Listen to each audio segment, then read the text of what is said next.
France as a study destination. Hello friends, this is Surya from Global Space Study Abroad.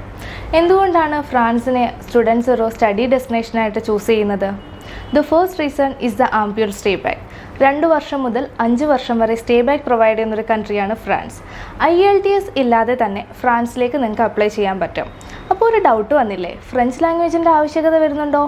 Definitely the answer is no. French language ഇല്ലാതെ തന്നെ ഫ്രാൻസിൽ പഠിക്കാൻ പറ്റും. Because എല്ലാ പ്രോഗ്രാംസിൻ്റെയും ക്ലാസ്സുകൾ വരുന്നത് കംപ്ലീറ്റ്ലി ഇൻ ഇംഗ്ലീഷാണ്. Tourism, hospitality, management, fashion, food, business തുടങ്ങി ഒട്ടനവധി പ്രോഗ്രാമുകൾ ടോപ്പ് റാങ്കിങ് യൂണിവേഴ്സിറ്റികളിൽ, അതും അഫോർഡബിൾ ഫീസിൽ നിങ്ങൾക്ക് പഠിക്കാൻ പറ്റുന്ന ഒരു കൺട്രിയാണ് ഫ്രാൻസ്. 55% മാർക്കും അത്യാവശ്യം ഗുഡ് പ്രൊഫൈലും ആണെന്നുണ്ടെങ്കിൽ നിങ്ങളുടെ വിസ സക്സസ് റേഷ്യോ എന്നത് 90 to 99% ആയിരിക്കും.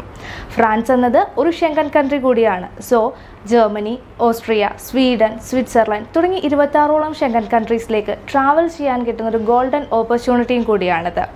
ഓക്കെ, ഇപ്പോൾ മനസ്സിലായില്ലേ എന്തുകൊണ്ടാണ് സ്റ്റുഡൻസ് ഫ്രാൻസിനെ ഒരു സ്റ്റഡി ഡെസ്റ്റിനേഷനായിട്ട് ചൂസ് ചെയ്യുന്നതെന്ന്? സോ ഇപ്പോൾ തന്നെ അഡ്മിഷനും കൂടുതൽ വിവരങ്ങൾക്കുമായി കോൺടാക്ട് ചെയ്തോളൂ global space study abroad. Make your future perfect and explore this beautiful world with global space study abroad. Thank you.